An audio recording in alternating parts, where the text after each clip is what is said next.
말이 꼬여가지고 참 사랑하는 우리 고정래 권사님 이거였는데 고정래 권사님이 먼저 나와가지고 참을 또 넣으려고 하니까 또 그렇고 원래는 참 제가 사랑하는 이거였는데 자 오늘의 말씀 우리 이레교회가 어느덧 창립 17주년을 맞이해서 감사 예배로 올려드리는 가운데 오늘의 말씀의 제목은 동역의 3대 원리라는 제목으로 17년을 돌아보면서 우리 사랑하는 성도님들 또 지금까지 끝까지 한결같이 변함없이 이 자리들을 지켜주고 계신 우리 성도님들이 이러한 동역들을 감당하고 계셔 주시는 게 아닌가 하는 마음과 그런 뜻을 가지고 함께 말씀을 나누고자 합니다. 사도행전 16장 11절에서 15절의 말씀으로 신약성경 215페이지가 되겠는데요. 못 찾으신 분들은 앞에 자막을 보시면서 함께 하나님 앞에 큰 목소리로 봉헌하도록 하겠습니다. 시작. 우리가 드로아에서 배로 떠나 사모드라게로 직행하여 이튿날 네아폴리로 가고 거기서 빌립보에 이르니 이는 마게도냐 지방의 첫 성이요 또 로마의 식민지라. 이 성에서 수일을 유하다가 안식일에 우리가 기도할 곳이 있을까 하여 문밖 강가에 나가 거기 앉아서 모인 여자들에게 말하는데 두아디아라시에 있는 자색 옷감 장사로서 하나님을 섬기는 루디아라 하는 한 여자가 말을 듣고 있을 때 주께서 그 마음을 열어 마울의 말을 따르게 하신지라. 그와 그 집이 다 세례를 받고 우리에게 청하여 이르되 만일 나를 주 믿는 자로 알거든 내 집에 들어와 유하라 하고 강건하여 머물게 하니라. 아멘. 해외 선교사 협회라는 곳이 있는데요. 여기는 약자로 OMF라고 해서 해외 선교사 협회의 고문이었던 이 오스왈드 샌더스라고 하는 사람이 이런 이야기를 했는데요. 같이 한번 보겠습니다. 하나님은 시작. 하나님은 사람들이 아니라 한 사람을 집단이 아닌 한 명의 개인을 찾고 계신다라는 이야기를 해서 말이 좀 어렵습니다. 그죠? 네.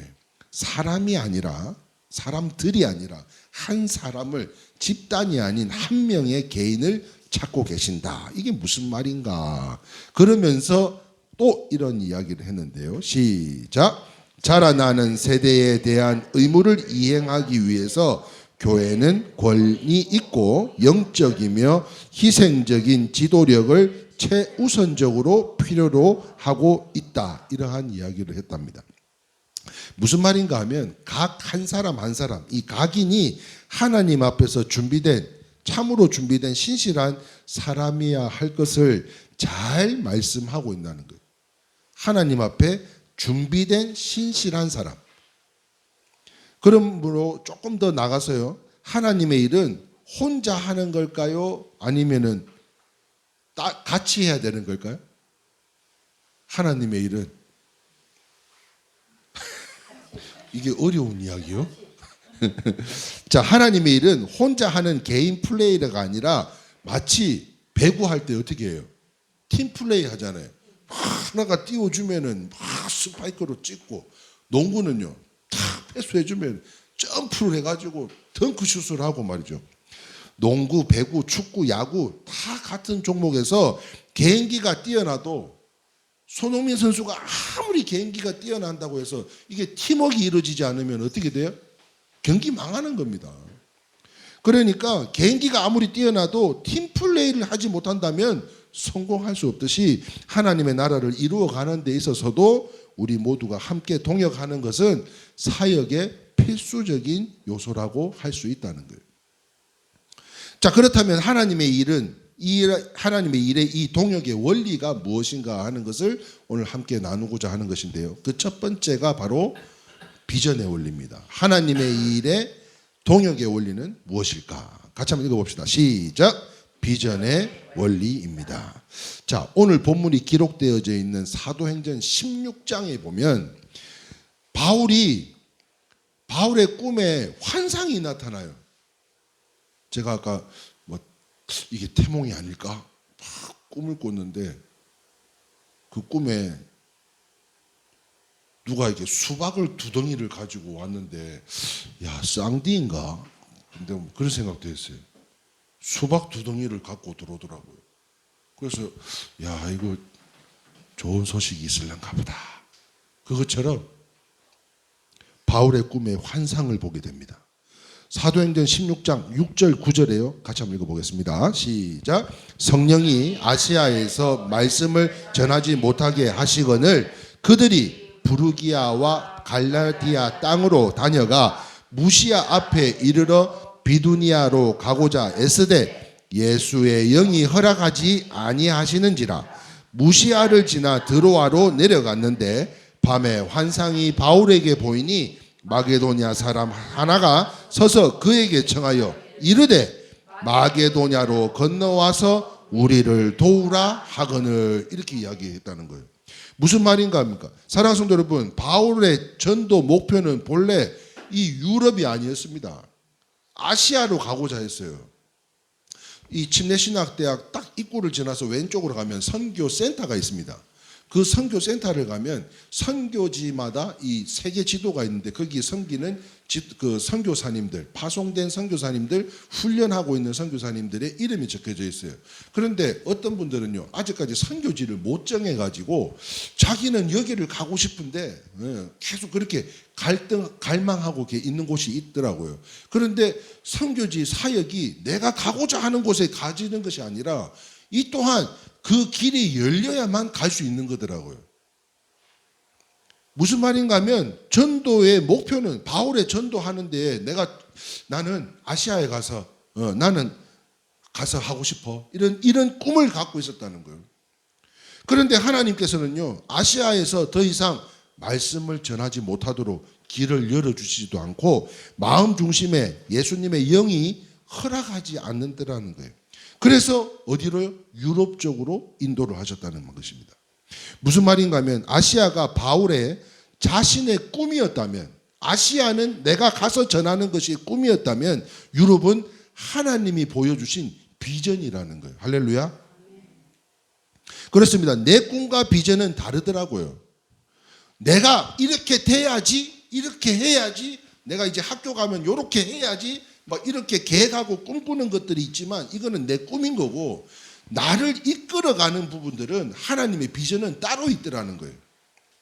그래서요, 내 꿈은 내가 품은 것이지만 비전은 하나님이 주시는 것인 줄 믿으시면 아멘입니다. 꿈은 내가 꿀 수 있어요. 생각하고 계획하고 기획할 수 있어요. 그러나 이 모든 것을 인도하시는 분은 우리 하나님 한 분인 줄 믿습니다. 그래서 우리에게 비전을 허락하시는 거예요. 하나님께서 마음의 중심으로나 환경으로나 수차 사인을 주시지만, 저는 아시아로 가고 싶어요. 그런데 자꾸 이런 요소가 찾아오고 이런 게 왜 이런 게 찾아오지? 그런데 제가 꿈만 꾼 게 아니에요. 수박 두 덩이 꿈만 꾼 게 아니에요. 거기에 관련된 상황이 딱 생겼어요. 야, 이거 확실한 것 같은데. 조만간에 소식이 올 것 같은데. 계속 사인이 와요. 계속 사인이. 수차 왔어요. 나는 아시아로 선정했지만 하나님께서는 야, 거기가 아니고 이쪽으로 방향을 틀어야 돼. 이렇게 저렇게 사인이 계속 옵니다. 그런데 아시아에 대한 지나친 열망 때문에 바울이 쉽게 이거를 깨닫지 못하는 거예요. 9절에 뭐라 그랬어요? 9절에 밤에 자는데 꿈에 환상이 보이는데 마게도냐 사람 하나가 그에게 서서 청하여 이르되, 시작, 마게도냐로 건너와서 우리를 도우라는 거예요. 우리를 도우라고. 그때 모든 것을 종합을 해보니까 하나님 뜻은 여기에 있었구나. 하나님께서 자기를 마게도냐로 부르신 것을 그때 깨닫게 됐더라는 거예요. 여기서 보듯이 우리의 꿈이 너무 강하면요, 하나님의 인도하심을 쉽게 포착할 수 없더라는 것입니다. 내 생각이 너무 집착이 강하면 하나님의 뜻이 어딘지를 보지를 못한다는 거예요. 그러므로 항상 하나님께 원하는 대로, 하나님께서 원하시는 대로 라고 하면 다들 아멘이라고 한번 해줄 만도 한데, 예. 항상 하나님께서 원하시는 대로 쓰시라고 자신을 맡겨드리면 그분의 인도하심을 기다려야 되는 것으로, 이것이 바로 쓰임받는 자세가 아니냐는 거예요. 쓰임받겠다 그러면서 나는 막, 아이고 나는 내가 법 없이 사는 거 아시죠? 난 이렇게 해야 되겠어요. 고집하고 아집을 피우고 있는 그런 사람들이 있지라는 거예요. 다시 말해서 자기 주관이 너무 강하면 그것을 깨닫는데도 몇 년 또는 수십 년이 걸릴 수가 있더라는 것입니다. 그러므로 한 번밖에 없는 인생에, 우리의 인생에 참으로 귀한 일을 한번, 아이고 하나님 이왕 내가 하나님이 일을 하는 거 한번 크게 한번 해보고 싶습니다. 이거 나쁜 마음이에요? 아니에요. 전혀 나쁜 마음 아닙니다. 감사한 마음이에요. 하나님 나 진짜 요참에 진짜 한번 잘해보고 싶어요. 나 이번에 성경, 우리 사랑이가요, 나 몰랐는데 어플을 깔아놓고 성경 읽는 어플이 있어요. 성경을 자기가 언제까지 일독을 할 테니까 자기가 뒤에 핸드폰 케이스 하나가 십몇만 원짜리, 이 잘난 이 케이스 이거 하나에 십몇만 원짜리가 있는데 그게 갖고 싶은데, 아빠 나 성경 일독하면 나 이거 하나 사줘. 당연히 나 그 10개라도 사주지 내가. 10개라도 사줘야죠. 한 번밖에 없는 인생에 내가 한번 쓰임 받겠다는 거, 이거 나쁜 일 아닙니다. 그런 마음 때문에 쓰임 받는 자세를 갖지 못하고 자기의 꿈이나 아집이나 고집으로 인해서 자기의 꿈이나 주관을 포기하지 않는다면 그만큼 늦어지더라는 거예요. 하나님의 축복이. 그러므로 예레미야 33장 3절 말씀에 이렇게 말씀하고 있습니다. 시작. 너는 내게 부르짖으라. 내가 내게 응답하겠고 내가 알지 못하는 크고 은밀한 일을 내게 보이리라. 할렐루야. 누가 그랬다 그랬죠? 너희 교회는 몇 명 모여? 우리는 한 예배 드릴 때 한 3,000명 정도 모여.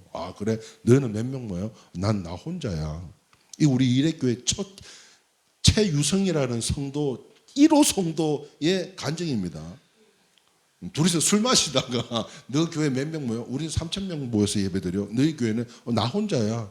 와, 야 너희는 혼자야? 막 웃더래요. 그래가지고 일침을 가했대. 야 너는 목사님이 축복 기도하면 그 축복이 3,000 n분의 3,000이지만 나는 내가 독박이야 이 사람아.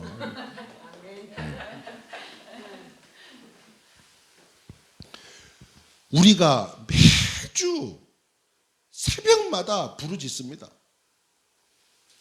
함께 하나 되어서 하나님 앞에 간구하며 기도하는, 누가 아프다 그러면 온 교회가 부르짖어요.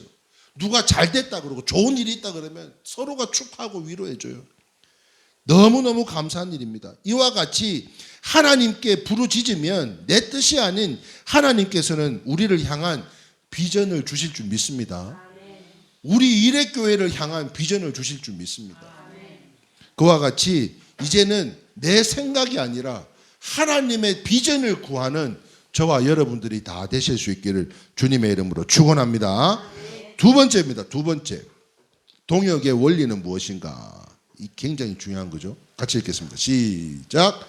만남의 원리입니다. 자, 오늘 본문 사도행전 16장 13절 말씀에 같이 읽어봅니다. 시작. 안식일에 우리가 기도할 곳이 있을까 하여 문밖 강가에 나가 거기 앉아서 모인 여자들에게 말하는데, 자, 바울이 강가에 나간 것은 안식일, 다시 말하면 주일을 맞이해서 기도처가 있나 찾아보게 된 거예요. 우리가 해외를 가게 되면, 해외를 나갔는데 주일을 맞이하면 어떻게든 수소문을 해서라도 교회를 찾거나 해서 그 교회를 방문을, 뭐 미국 같은 경우는 뭐 이렇게 그 한인교회 이런 게 뭐 이렇게 뭐 책자라 그러나요? 그 광고 이런 거 보고 찾아가면 그렇게 문 닫은 교회들이 많아가지고 잘못된 그 정보들이, 왜냐면 문을 닫아서 이제 폐쇄를 했기 때문에 없는 거죠. 원래는 있었는데 그렇게 찾아갔는데 교회가 없어가지고 또 다른 교회를 또 찾아다 막 그렇게 한 경우들도 있고, 또 제가 아는 분들은 몇몇 분들은 어디 뭐 국내 여행을 갔다가 인근에 있는 교회를 찾아가서 거기서 예배드리고 또 예물도 감사 예물도 이렇게 드리고 왔다. 그런 이야기들을 듣게 보게 되는 것처럼 바울이 강가에 나간 것은 안식일에 기도처를 찾고 있었다는 거예요. 예배를 드리기 위해서였습니다.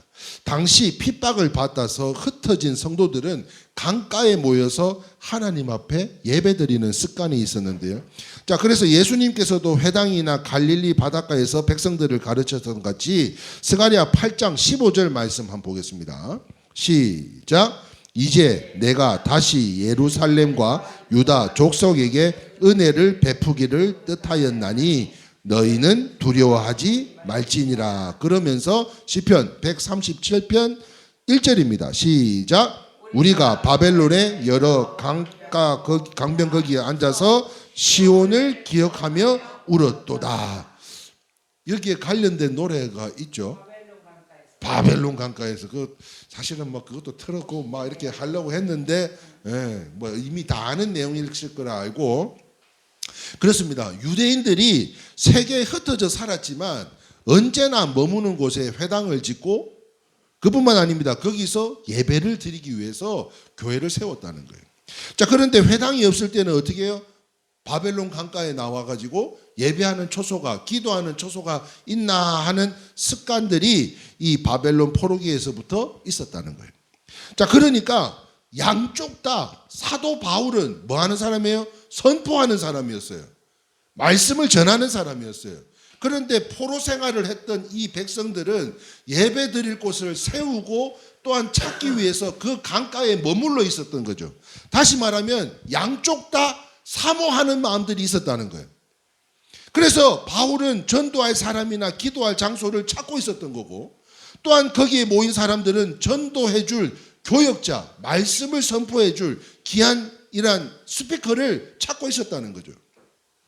사모하는 마음들이 모여서 예배를 드리는데 말씀을 전하는 사람이 없다. 이거 얼마나 안타까운 일입니까? 그러므로 사랑하는 성도 여러분, 우리 하나님께서는요 그런 방법으로 그들을 만나게 하신 것처럼 우리도 만나게 하신 줄 믿습니다. 아멘. 아멘이세요? 아멘. 우리 잠깐 봉한기 집사님 또 밖에 나가셨다가 또 다시 이렇게 매주 오셔서 예배 드리는 것도 저는 하나님 축복인 줄 믿습니다. 네. 이 작은 교회에 함께 오셔서 또한 연합하는 이 모습들을 주님께서 기뻐 받으실 줄 믿어요. 그래서 그러한 사모하는 마음들이 모여서 만나게 하여 주신 것처럼 우리도 그래서 우리 고정래 권사님 만났을 때만 해도 권사님 사명이 뭐예요? 이 질문에 퀘스천 마크 달고 그래 내 사명이 뭐였지? 나는 같이 하자. 같이 주님 찬양하고 우리 하나님 앞에 영광 올려드립시다. 그렇게 해서 인연이 되어가지고 오늘 이 시간에 뭐 이런 거고 뭐 이수식 집사님도 마찬가지. 오늘 셔틀버스를 운행하고 오면서 3년 전 한 이맘때였던 것 같아요.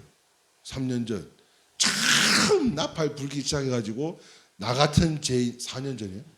나 같은 죄인을 탁 이렇게 부르는 거를 제가 보니까 감회가 새롭더라고요. 네. 그 세월들이 어느덧 흘러서 오늘 17년을 맞이해가지고 오늘 이 자리에 귀한 만남 가운데 함께 예배 드릴 수 있는 것, 이것이 은혜가 아닌가 하는 것입니다. 사랑하는 성도 여러분, 이것이 하나님의 일하시는 방법인 것 같아요. 그래서 마태복음 9장 37절에서 38절 말씀입니다. 시작. 이에 제자들에게 이르시되 추수할 것을 많되 일꾼이 적으니 그러므로 추수하는 주인에게 청하여 추수할 일꾼들을 보내주소서 하라 하시니라. 할렐루야. 이제 보내주실 줄 믿습니다. 17년이 이후 하나님께서 하나님의 때가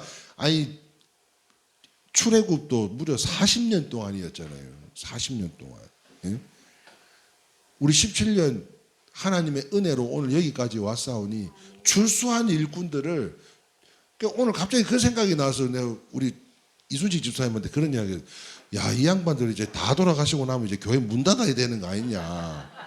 이 새로운 분들이 오셔야 되는데 장원영 권사 이야기하면서 그 이야기가 나왔어요. 그 와야 되는데 다 돌아가시고 나면 교회 문 닫고 이제 혼자서 저 제습기하고 예배 드려야 되나 뭐 그런 생각하고 있었다니까요. 예? 자, 그래서요. 추수할 일꾼을 보내주실 줄 믿습니다. 두 번째 요한복음 4장 35절 말씀 시작. 너희는 넉 달이 지나야 추수할 때가 이르겠다 하지 아니하였느냐. 그러나 나는 너희에게 이르노니 너희 눈을 들어 밭을 보라 희어져 추수하게 되었도다. 어제 들었던 농담인데요. 6살짜리 꼬마가 식당을 갔는데 할아버지랑 식당에서 밥이 안 나오니까 충청도식으로 하도 음식이 안 나오니까 6살짜리가 하는 이야기가 그러더랍니다. 아이고 곧 7살 되겠슈 그러더래요. 충청도식 이야기 표현이랍니다. 늦게 나온다는 거지. 곧 7살 되겠슈 그러더래요. 6살짜리가. 하나님의 때에 이 추수할 일꾼들을 보내주시겠다는 거 아니에요. 자, 그리고 빌립보서 2장 13절 14절입니다. 시작. 너희 안에서 행하시는 이는 하나님이시니 자기의 기쁘신 뜻을 위하여 너희에게 소원을 두고 행하게 하시나니 모든 일을 원망과 시비가 없이 하라. 할렐루야. 무슨 말입니까? 서로가 필요로 하고 서로가 사모하는 가운데 하나님께서 보내주시고 만나게 해주셨다는 거예요. 자, 그렇다면 사랑하는 성도 여러분, 오늘 이 만남이 복된 줄 믿습니다. 오늘 우리 고정래 권사님, 최영자 권사님, 박은실 권사님, 이태병 집사님 다 부르면 시간상 오래 걸리니까 뒤에는 그 뭐라 그래요? 이하동문, 이하동문으로 하고, 정말 우리가 함께 이 귀한 만남을 시비가 있어서는 안 되고요. 원망이 있어서는 안 되고요. 불평이 있어서는 안 되고요. 서로가 그저 축복할 수 있는 귀한 만남이 다 되실 수 있기를 축원합니다. 자, 마지막 세 번째입니다. 같이 읽어볼까요? 시작. 충성의 원리입니다. 자, 오늘 본문 16장 15절 말씀에 제가 봉독합니다. 그와 그 집이 다 세례를 받고 우리에게 청하여 이르되 만일 나를 주 믿는 자로 알거든 내 집에 들어와 유하라 하고 강권하여 머물게 하니라. 아멘. 바울 일행을 초청했어요. 루디아와 온 집이 이 침례 세례를 받았습니다. 루디아가 자기 집에 초청을 해가지고 다 침례를 받았어요. 얼마나 결단력 있고 대단한 여자인지 몰라요. 이때 당시라고 한다면 뭐 지금도 대단한 거지만 이때 당시 여자는 저기 가려져 있던 분들이 너무나 많았잖아요.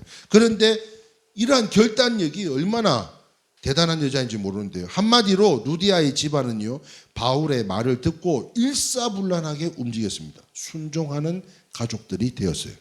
꾸물거리지 않았습니다. 그래서 바로 자기 집을 교회로 내어주게 되었더라는 거예요. 사도행전에서 이것을 보여주시는 이유가 뭘까? 제가 생각할 때는 이 창립 17주년을 맞이해서 이 말씀을 묵상하고 기도하고 준비하게 하신 이유가 뭘까? 이 사도행전에서 보여주시는 것은 바로 교회는 이래야 된다는 것을 말씀하고 있는 게 아닌가 싶은 거예요. 결단이 있어야 돼요. 그래서 일할 건지 안 할 건지 세월 보내기 딱 좋은 그런 미지근한 기질은 다 버리고 이제 전 교인들이 하나 돼서 일을 해야 된다는 겁니다. 여기서 잠깐 성경에서 이런 여장부를 등장시킨 것은 우리에게 도전을 위한 하나님의 뜻인 것으로 하나님은요 늘 약한 자를 들어서 누구를 쓰셔요? 약한 자를 들어서 강한 자들을 부끄럽게 만드시는 분이세요. 그러므로 여자도 이렇게 했는데 모두가 다 대장부가 되라는 거예요. 다 대장부가. 그래서 다윗이요 마지막으로 다윗이 죽는 날에 아들에게 솔로몬에게 뭐라고 했는 줄 아세요? 다윗이 죽을 날이 임박함에 그의 아들 솔로몬에게 명령하여 이르되 내가 이제 세상 모든 사람들이 가는 길로 가게 되었노니 같이 읽어보겠습니다. 시작. 너는 힘써 대장부가 되고 무슨 말이에요? 결단을 해라는 거예요. 결단. 그것도 지금 하라고요. 나중에 한다고 이거 해결하고 나면 저거 정리되고 나면 이거 요렇게 해주시면 그런 거 말고 결단하는 대장부가 되라는 거예요. 그러면 거기에 합당한 하나님의 만남과 축복과 예비하심이 다 쏟아 부어줄 줄 믿습니다. 그렇습니다. 사랑하는 성도 여러분, 하나님의 남녀노소 혹은 나이와 관련 없이 역사하시는 분이세요. 아이고 이 아줌매는 나이가 많아서 역사는 조금 이따 해야지. 야는 시퍼렇게 젊었으니까 지금 해줘야지. 이런 거 없다고요. 남녀노소 없이 관계 나이도 상관없이 역사하시는 분이라는 거예요. 오스트리아의 캐넌 낸시라고 하는 빅토리아 신학대학교를 설립했던 사람 중에 이 수천 명의 젊은이들을 하나님의 종으로 훈련시키신 분이 계세요. 70세에 학장직에서 은퇴를 했는데 몇 살에 했다고요? 70살에 은퇴를 했는데 84가 되기까지 10년 동안 70부터 80까지 10년 동안 풍성한 사역들로 인해서 앞날에 놓여 있다는 확신을 사역이 그 앞에 놓여 있다는 확신을 하나님으로부터 받았다는 거예요.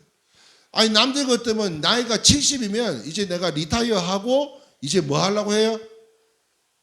관광 다니고 여행 다니고 노후 생활을 위해서 취미 생활도 하고 이제 자기 개발을 위해서 이제 그런 투자를 하는데 아니요. 이분은 10년간 풍성한 사역이 그의 앞에 놓여졌다는 확신을 받았대요. 그리고 그 확신대로 이루어져서 노인의 몸이지만 교역자들과 평신도를 구성된 주요 그룹들에게 성경을 가르치는 사역을 하면서 본인은 특별한 축복이 임했다는 거예요. 그리고 그 기간이요 그의 생애에 가장 풍요로운 시간이었다라고 말하면서 이 사람이요 늘 갈렙과 같이 우리 지난 시간에 여호수아와 갈렙이 이야기했잖아요. 10명은 똑같은 사실 그래요. 내용에는 사실과 진실이 있다는 거, 믿음이 있다니까요. 그런데 사실대로 본 10명과 달리 여호수아 갈렙은 그 사실 속에서도 어려움이 봉착해 있음에도 불구하고 이러한 것들을 그럼에도 불구하고 하나님께서 함께 하시면 이 모든 축복이 우리에게 임할 것이다. 믿음의 눈으로 본 것처럼 이 갈렙처럼요. 이 목사님은 이렇게 이야기를 했답니다. 시작. 믿는 자에게는 불가능이 없다. 할렐루야. 여러분들의 자녀들에게도 이와 같이 가르쳐 주셨으면 좋겠어요. 오늘 이 자리에 함께한 우리 재민이하고 사랑이에게도 믿는 자에게는 불가능이 없는 것으로 생각하며 간구하며 기도하는 모든 것들을 펼쳐보자는 거예요. 불가능이라는 것이 없기 때문에. 그래서 우리 여민이도 지금 서울로 올라간 거고 지금 많은 학생들이 또 자기의 인생을 개척하기 위해서 또 이제 부모님하고의 거리를 떨어져서 이제 또 나가는 것이고 사랑하는 성도 여러분 이와 같은 확신을 가지시다. 그리고 나서 귀하게 쓰임받는 일꾼이 다 되시기를 바라요. 그러면 우리 일회교회는 불가능이 없는 줄 믿습니다. 기도하는 것들마다 하나님이 때가 되면 다 쏟아 부어주실 줄 믿습니다. 불가능이 없는 교회가 될 거예요. 말씀을 정리하겠습니다. 사랑하는 성도 여러분 창립 17주년을 맞이해서 무엇보다도 우리가 준비된 일꾼들이 다 되실 수 있기를 축원합니다. 모세도 40년간 준비를 했고요. 무려 예수님도 30년 동안이나 준비하셨습니다. 우리가 잘 준비하고 있으면 우리가 기도하고 있으면 인내하고 예수만 바라보는 히브리서 말씀과 같이 바라보고 있으면 우리도 하나님께 쓰임받는 여러분들의 자녀들이 하나님으로부터 축복 가득하여 기도하는 모든 것들이 이루어지는 하나님의 날을 보게 될 줄 믿습니다. 이 순간에도 하나님께서는요 복음의 전할 추수할 일꾼과 함께 도울 동역자들을 찾고 계신다는 거예요. 그런데요 오늘 이 자리에 여러분들이 바로 그러한 동역자들로 부탁 하나만 할게요. 카톡에 제가 뭘 올리면 우리 교회 성도들만큼은 뭐라고 좀 남겨줬으면 좋겠어요. 다른 동네 사람들은 안 남겨도 우리 동네 사람들은 아니 권사님 남겼어. 이번에 남겼어. 내가 이 설교하려고 오늘 이수직 집사님한테 오늘 빨리 남기라 그랬어요. 그래서 아이고 이거 지금 남겨가 되겠냐고. 아니요 지금이라도 해야 된다고. 왜? 내가 이 말씀 전하려고 이 말씀. 그러므로 우리 모두 바울과 루디아와 같이 자 오늘 함께 나누었던 세 가지입니다. 같이 한번 복습할까요? 시작. 비전의 원리, 만남의 원리, 충성의 원리로 이제 여러분들 사도 바울이 그렇게 아꼈던 브리스길라와 아굴라와 같은 또 베베 집사와 같은 동역자들이 다 되셔서 하나님께서 맡기신 일에 끝까지 충성을 다하는 우리 이레교회 성도님들로 불가능이 없는 할렐루야 불가능이 없는 우리 이레교회 성도님들과 우리의 자녀들이 다 되시기를 주님의 이름으로 축원합니다. 우리 마지막으로 이런 교회